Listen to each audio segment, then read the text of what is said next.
Hello friends, welcome back to लेक्स नेटरी लीगा। आज हम जिस टॉपिक की बात करेंगे वो टॉपिक है sources and schools of Hindu law. Hindu law के क्या सोर्सेस हैं एंड स्कूल्स है। ये बहुत ही अच्छा टॉपिक है एग्ज़ाम पॉइंट ऑफ व्यू से। जहाँ पर भी हिंदू लॉ की बात होगी वहाँ पर इससे एक ना एक क्वेश्चन जरूर आएगा। एक तो सोर्सेस से क्वेश्चन आता है, स्कूल्स से आता है, डिफरेंस बिटवीन स्कूल से आता है लाइक दया भागा एंड मिताक्षरा में क्या डिफरेंस है उससे क्वेश्चन आता है। सो आज हम इस टॉपिक को देखते हैं। इससे रिलेटेड अगर आपको कुछ भी डाउट आप कमेंट में ज़रूर बताइए। सो हम स्टार्ट करते हैं, ठीक है। तो पहले हम बेसिक इंट्रोडक्शन की बात करते हैं कि हिंदू लॉ क्या है। तो Hindu law is the one of the most ancient legal system. जी हाँ, हिंदू लॉ सबसे पुराना सबसे ओल्डेस्ट एक लीगल सिस्टम है। यहाँ पर हम हिंदू लॉ की बात करें ना कि हिंदू रिलीजन की, ठीक है। उसके लिए मैं अलग से वीडियो बनाऊंगा हिंदू लॉ कि हाँ यहाँ पर हम बात करते हैं हिंदू रिलीजन या फिर origin of Hindu law development के लिए मैं अलग से वीडियो बनाऊंगा, ठीक है। तो हिंदू लॉ में किसकी फोकस किया गया है? Developed from religious moral and legal principles पे फोकस किया गया है। सोर्सेज एक्सप्लेन, यहाँ पे हम ओरिजिन की बात करेंगे किसकी, हिंदू लॉ की। स्कूल्स को एक्सप्लेन करेंगे और इनका इंटरप्रिटेशन देखेंगे, ठीक है। तो बेसिकली अगर हम सोर्सेस की बात करते हैं, सोर्सेस मतलब कि उत्पत्ति, मतलब कि कहाँ से हिंदू लॉ का ओरिजिन हुआ है। तो यहाँ पे दो सोर्सेस आते हैं मेनली, एक ancient sources and modern sources. Ancient sources means पुराने, और मॉडर्न मतलब आज के समय के जो 21st सेंचुरी के जो सोर्सेस हैं, ठीक है। अगर हम एंशियंट सोर्सेस की बात करें तो वो होता है श्रुति, आपने सुना होगा Shruti, Smriti, commentaries and digest and customs जिसको आचार्य बोलते हैं, या आचरण, जो भी आप बोलना चाहे वो बोल सकते हैं, कस्टम्स। अगर हम मॉडर्न सोर्सेज की बात करें तो मॉडर्न सोर्सेज में आते हैं judicial precedents, legislation, justice, equity and good conscience का कॉन्सेप्ट। अब इसको हम आगे डिटेल में देखते हैं कि ये एक्चुअल में श्रुति, स्मृति, जुडिशियल प्रेसिडेंट्स, लेजिस्लेशन होता क्या है, ठीक है। हम बात करते हैं श्रुति की। तो श्रुति क्या है? प्राइमरी सोर्स है। श्रुति का मतलब क्या होता है? दैट विच इज हियर्ड, जो कि सुना गया हो। किससे सुना गया हो? एक डिवाइन रिवलेशन है, ठीक है। ये इंक्लूड करता है Vedas and Upanishads, less down basic principles of धर्म। श्रुति मीन्स नॉर्मली ये है कि जो कि वेद है उसको ही श्रुति बोलते हैं। वेद और उपनिषद है उसको ही श्रुति बोलते हैं। कितने वेद है? अपने 4 वेद हैं, ठीक है। उन चारों वेदों को श्रुति बोला जाता है। और जो 18 उपनिषद है, या आई गेस 18 होंगे, 18 उपनिषद जो है वो भी श्रुति के पार्ट है। मतलब कि ऐसा है कि इसमें डायरेक्ट कनेक्शन गॉड के थ्रू है, जो कि सुना गया है कि वेदास में क्या क्या इंक्लूड है, कौन से स्वर लगते हैं, एवरीथिंग, कितने उप क्या है, कितने वर्ड्स है, कितने क्या है, वो सब सुना गया है, ठीक है। उसको क्या बोलते हैं? श्रुति बोलते हैं, ठीक है। फिर आता है स्मृति, ठीक है। श्रुति आपको समझ में आया? श्रुति मीन्स जो कि सुना गया है, विच हैज़ बिन हियर्ड, जो सुना गया है। वहीं स्मृति की बात करते हैं, डेट विच इज रिमेंबर, मतलब जो कि सुनने के बाद में याद रखा गया है। जैसे कि सपोज करो दो व्यक्ति है, ठीक है। अब एक व्यक्ति ने दूसरे व्यक्ति को कुछ बात कही है, या फिर कोई डिवाइन पावर ने कुछ बात कही गई है, और उसको ऐसा तो नहीं है कि जो बात पूरी बोली गई वो एग्जैक्ट याद रहेगी। उसमें से कुछ उसने रिमेंबर, कुछ याद है। तो जो याद है उसको अब हमने क्या कर दिया है? एक रिटन फॉर्म में कर दिया है। रिटन बाय सेजेस, यानी संतों, महापुरुषों, महात्माओं के द्वारा लिखा गया है, ठीक है। इसमें काय की बात ज़्यादा करते हैं? Moral, practical and legal. ये प्रैक्टिकल है, लीगल है। समझ में आया? श्रुति जो कि सुना गया है, स्मृति जो सुनने के बाद में जो बचा कुचा है कि हाँ चलो 10 बात बोली गई, 10 में से 5 बात याद है, तो उस 5 बात को यहाँ पर लिख दिए। तो जो 5 बात है, जिस 5 बातों को यहाँ पर लिखी गई है उसको स्मृति बोलते हैं। स्मृति के कुछ एग्जाम्पल यहाँ पे मनुस्मृति, जो कि सबसे ज़्यादा बड़े हिंदुओं के लिए स्मृति है, जिसके खिलाफ वो होता है कि इसमें राइट्स की बात होती है, कास्ट बेसिस पे बात होती है, वुमेन की बात होती है। एंड यज्ञवाल की स्मृति, ये थोड़ी अच्छी स्मृति है कंपेयर टू मनुस्मृति। फिर नारदा स्मृति, ये तो ज़्यादा ही अच्छी स्मृति, इसमें वुमेन्स की राइट की कहती है और सारी चीज़ होती है। तो ये 3-4 मतलब स्मृति बहुत सारी है, लेकिन मेनली ये 3 स्मृति है, मनुस्मृति, यज्ञवाल की स्मृति और नारदा स्मृति। तो आपको स्मृति समझ में आया? स्मृति डेट विच इज हियर, जो कि सुनने के बाद में याद रखा गया है और जिसको लिख लिया है कि अब हम भूले ना, इसलिए हमने लिख लिया, अलग से, तो उसको स्मृति बोलते हैं। ओके, अब बात करते हैं कमेंट्री एंड डाइजेस्ट की। ठीक है, तो कमेंट्रीज की से क्या समझते हैं आप? कमेंट्रीज वही जो नवजोत सिंह सिद्धू करता है, आकाश करते हैं, यही कमेंट्री है, यानी कि किसी के ऊपर बोलना, किसी चीज़ को लेकर इसका एक्सप्लेनेशन देना। और डाइजेस्ट मतलब कि बहुत सारी चीज़ों को एक साथ घोल के रखना। ठीक है, हम देखते हैं कमेंट एंड डाइजेस्ट क्या होता है। ये इंटरप्रिटेशन होता है स्मृति का, या कि एक स्मृति है बुक, उसमें थोड़ा सा लेकर कोई ने कमेंट्री दे दी, थोड़ा सा लेकर उसने डाइजेस्ट कर दिया। Commentary means explanation of one Smriti. ठीक है, कमेंट्री मीन्स एक ही स्मृति को एक्सप्लेनेशन करना, मतलब कि मान लो नारदा स्मृति है, तो नारदा स्मृति को मैं अकेला एक्सप्लेन कर रहा हूँ, नारदा स्मृति के अलावा कोई सी दूसरी स्मृति की बात कर ही नहीं रहा हूँ। वहीं डाइजेस्ट में क्या है, कंप्लेशन ऑफ सेवरल, मतलब कि बहुत सारी स्मृति, नारदा स्मृति, यशनवाल की स्मृति और मनुस्मृति, उन सबको ला के मैं उनका कंप्लेनेशन कर रहा हूँ और उन सब में से थोड़ी थोड़ी चीज़ें लेके एक पूरा डाइजेशन बना रहा हूँ। जो जो अच्छी अच्छी चीज़ें वो मैं ले रहा हूँ, लेकिन कमेंट्री में क्या एक ही स्मृति पे फोकस कर रहे हैं। और ये कमेंट्री डाइजेस्ट जो है वो क्या है, मिताक्षरा और दयाभागा, जो ही आगे चल के आपके स्कूल्स बनेंगे, मिताक्षरा स्कूल और दयाभागा स्कूल। इसके लिए मैं मिताक्षरा और दयाभागा के लिए एक सेपरेट वीडियो बना दूंगा, जिसमें हम differentiation between Mitakshara and Dayabhaga करेंगे, क्योंकि एग्जाम में मिताक्षरा और दयाभागा से एक ना एक क्वेश्चन जरूर आता है। ठीक है, तो हम मिताक्षरा और दयाभागा पे अलग से वीडियो बना देंगे। फिर हम बात करते हैं कस्टम्स की। तो कस्टम्स क्या रहते हैं? कस्टम्स मतलब वही रूढ़ी प्रथा जो हम देखते हैं ना नॉर्मल, उसी को कस्टम्स बोलते हैं। तो ये क्या है, oldest source of Hindu law. Custom बहुत ही ओल्डेस्ट सोर्स है हिंदू लॉ का। अब कस्टम वैलिड कब रहेंगे? मस्ट बी एंशियंट, पुराने होने चाहिए, सर्टेन होने चाहिए और रीजनेबल होने चाहिए। अगर आपके कस्टम पुराने रहेंगे, एक सटीक रहेंगे, एक रीजनेबल रहेंगे कि इस कस्टम को क्यों परफॉर्म करें, इसके पीछे कुछ है, तो ही वो कस्टम मान्य रहेंगे। लेकिन ऐसा नहीं कि पहले कोई कस्टम चल रहा था, फिर आपके पूर्वजों ने, आपके दादा परदादा ने बंद कर दिया और फिर आप उसको स्टार्ट कर दो। नहीं नहीं, ऐसा नहीं, क्योंकि खेल थोड़ी नहीं है कि जब मन हो जब चालू कर दो, जब मन हो जब बंद कर दो। नहीं, आपकी कस्टम एंसर रहने चाहिए, सर्टेन, उसमें एक रीजनेबल वो रहना चाहिए आपकी कस्टम क्यों कर रहे हो।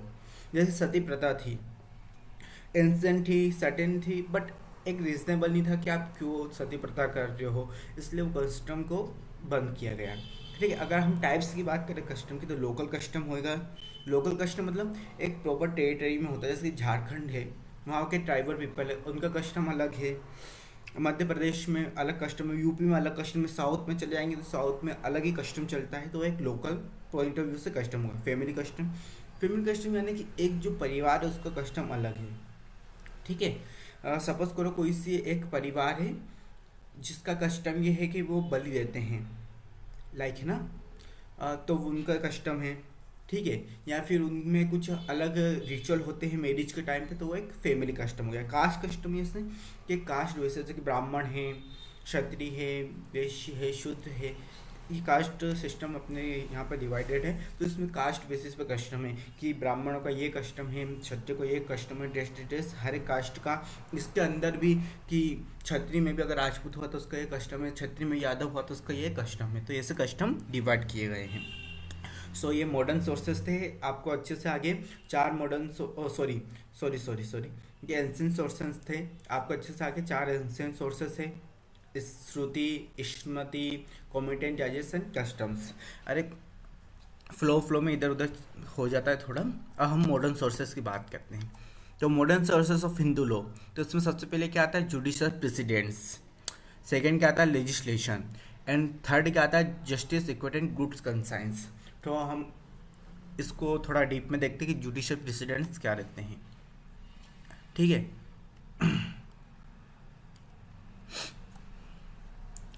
सो जुडिशियल प्रेसिडेंट्स का मतलब होता है कि सपोज करो आज कुछ हिंदू लोग में कुछ ऐसा कार्य होता है या फिर ऐसा केस होता है जो कि प्रेसिडेंट्स क्या होते हैं, ओल्ड जजमेंट्स। तो उनके बेसिस पे हम यहाँ पर सज़ा सुनाते हैं या फिर उसको उसके अकॉर्डिंग हम वर्क करते हैं। सपोज करो कोई मैरिज अकॉर्डिंग कोई यहाँ पर होती है, काम होता है मैरिज रिगार्डिंग, तो हम पुराने जो जुडिशियल प्रेसिडेंट्स है, प्रेसिडेंट्स मतलब पुराने जजमेंट्स, उनको देख के आज सज़ा सुनाते हैं। फिर लेजिस्लेशन की बात करें तो लेजिस्लेशन का मतलब होता है यहाँ पे न्यू लॉ रिफॉर्म्स हुए हैं। Laws like Hindu marriage act, Hindu adoption, Hindu maintenance, Hindu guardianship, ऐसे लॉस यहाँ पे दिए गए हैं। और justice equity and goods conscience, जहाँ पर लॉ की बात नहीं होती है, हमने लॉ देख रहे, लॉ में कुछ डिफाइन नहीं है, प्रेसिडेंट देखा, प्रेसिडेंट में कुछ डिफाइन, तो वहाँ पे हम justice equity and good concise का कॉन्सेप्ट लाते हैं। जस्ट मतलब कि समानता, इक्विटी ना, ये सब की जो नॉर्मल चीज़ें जो आप हमेशा देखते हैं कि सबके साथ अच्छा व्यवहार करना है, सबके साथ समान रहना है, सबको न्याय मिलना है, न्याय, समानता और अच्छा व्यवहार की हम यहाँ पे देखते हैं, उसके अकॉर्डिंग उसको पनिश करते हैं या फिर उसको अकॉर्डिंग उसके जो भी इशू है उसको हम सोल्व करते हैं। तो जुडिशियल प्रेसिडेंट्स में हम देखते हैं जो पुराने जजमेंट से उसकी बात की जाती है। लेजिस्लेशन में न्यू लॉस जो कि लाए गए, लॉस के अकॉर्डिंग हम पनिशमेंट या फिर उसके इशू को सोल्व करते हैं। और जहाँ पर लॉस और प्रेसिडेंट्स दोनों नहीं रहते हैं वहाँ पर हम justice equity and good concerns की बात करते हैं। मॉडर्न सोर्सेस में ये तीनों ही है बस, ठीक है। अगर हम लेजिस्लेशन की बात करें, यहाँ पे कितने लेजिस्लेशन है, सिर्फ हिंदू की बात हो रही है तो सबसे पहले आता है हिंदू मैरिज एक्ट 1955, ठीक है। तो हिंदू मैरिज एक्ट आता है 1955, जिसके अंदर हम हिंदू की मैरिज के बारे में सारी बात की जाती है। डिवोर्स, मैरिज के rituals, restitution, conjugal rights, judicial separation, सारी चीज़ इसमें होती है। फिर आता है Hindu succession act 1956। Hindu succession act आता है जिसके अंदर हम सक्सेशन की बात करते हैं कि फैमिली में प्रॉपर्टी डिवाइडेशन कैसा होगा, फैमिली प्रॉपर्टी का क्या वे में डिवाइडेशन होगा। फिर आता है Hindu adoption and maintenance act 1956। अब अडॉप्शन मेंटेनेंस आप समझिए, इसमें अडॉप्शन कैसे करेंगे, कोई हिंदू अगर बच्चे को अडॉप्ट करना चाहता है कैसे करेंगे, मेंटेनेंस कैसे मिलेगा, अगर डिवोर्स हो जाता है तो फिर मेंटेनेंस कैसे मिलेगा, चाइल्ड को मेंटेनेंस कैसे मिलेगा, या फिर किसी को भी मेंटेनेंस देना तो कैसे मिलेगा हिंदू में। फिर आता है Hindu minority and guardianship act, ठीक है। ये फोकस करता है गार्डियनशिप पे कि आपका जो जिसके पेरेंट्स नहीं रहते या फिर सपोज करो पेरेंट्स कहीं और रहते हैं तो गार्डियनशिप कैसे होगी, क्या प्रॉपर्टी का कोई गार्डियन रहेगा, एक पर्सनल गार्डियन रहेगा, इन सब की बात करते हैं। आगे जब हम इन कॉन्सेप्ट पे जब हम प्रॉपर क्लासेस लेंगे तो इस पर टॉपिक पे जरूर हम वीडियो बनाएंगे, ठीक है। अब हम बात करते हैं स्कूल्स ऑफ हिंदू लॉ कि हिंदू लोग के स्कूल्स क्या हैं। तो हिंदू लोग के दो स्कूल है, एक मिताक्षरा एंड दया भागा, ठीक है। हिंदू लोग कितने स्कूल है, मिताक्षरा एंड दया भागा। अब हम मिताक्षरा की बात करते हैं।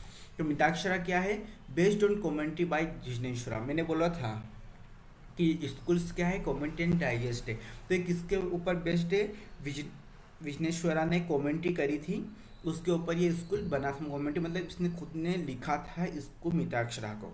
Followed in most parts of India, Mitakshara है जो पूरे भारत में फॉलो करते हैं, लेकिन लेकिन लेकिन एक्सेप्ट 2 प्लेसेस, कौन कौन सी, बंगाल और आसाम। ये बहुत ही मेन क्वेश्चन है, जब भी कभी भी आता बच्चे बहुत घबरा जाते हैं। वो मिताक्षरा और दया भागा को ऑल ओवर इंडिया तो लिखते हैं, लेकिन आपको 2 चीज़ों का ध्यान रखना है कि बंगाल और आसाम में फॉलो नहीं होता है मिताक्षरा, वहाँ पर दया भागा होता है, ठीक है।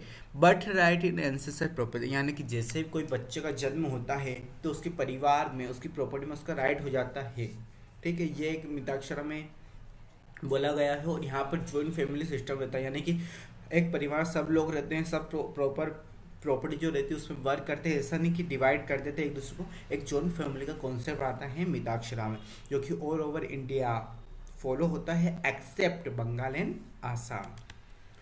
वहीं सब स्कूल की बात करें मिताक्षरा की तो सिंपल सा, जैसे कि टेरिटरी वाइज या फिर लोकल एरिया वाइज उन स्कूल्स को डिवाइड कर दिया। जैसे कि बनारस स्कूल हो गया जो कि बनारस में है, मिथिला स्कूल हो गया, मिथिला अपने बिहार में है, महाराष्ट्र स्कूल हो गया जिसको बॉम्बे स्कूल भी बोलते हैं जो कि महाराष्ट्र में है, द्रविड़ स्कूल बोलते हैं जो कि दक्षिण साउथ इंडिया में है, दक्षिण भारत में है, ठीक है। Banaras school, Mithila school, Maharashtra school, Bombay school. अरे यहाँ पे एक और स्कूल आता है, मैंने यहाँ पे मेंशन नहीं किया, पंजाब स्कूल। कौन सा स्कूल, पंजाब स्कूल, जो कि पंजाब के लोकल स्कूल है। मतलब कि मिताक्षरा ही है, बस उसमें जो लोकल थोड़ा सा तड़का है, हाँ, मतलब नॉर्मल में जो लोकल कस्टम्स है उसको भी प्रायोरिटी दी गई है। तो एक पंजाब स्कूल भी आता है यहाँ पर, ठीक है। कितने भी स्कूल हो गए, यहाँ के सब स्कूल हो गए मिताक्षरा के 5, बनारस, मिथिला, महाराष्ट्र, बॉम्बे, द्रविड़ और पंजाब, ठीक है। अब दया भागा की बात करते हैं। तो दया भागा किसने फाउंड किया था? जिमुत वाहा।